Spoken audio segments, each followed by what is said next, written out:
Isang maliit na coastal na nayon sa probinsya ng Albay, Bicol ang Camarines Sur. Tahimik ang nayong ito, ngunit may isang kwento ng lagim na alam ng bawat bata at matanda.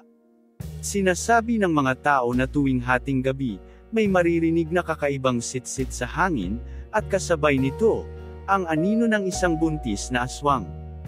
Doon nakatira si Maria, na 7 buwan nang nagdadalang tao. Ang kanyang asawa, si Tomas, ay isang mangingisda. Mahirap sila, ngunit masaya at puno ng pangarap para sa kanilang magiging anak. Ngunit may takot sa puso ni Maria. Madalas siyang nakaririnig ng mga garalgal sa pinto tuwing gabi. Isang maliit na coastal na nayon sa probinsya ng Albay, Bicol ang Camarines Sur.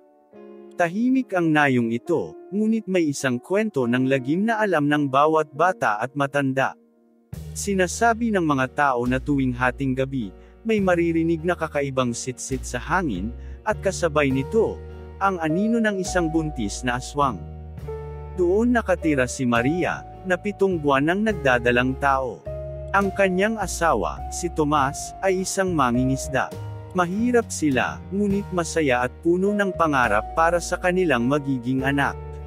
Ngunit may takot sa puso ni Maria.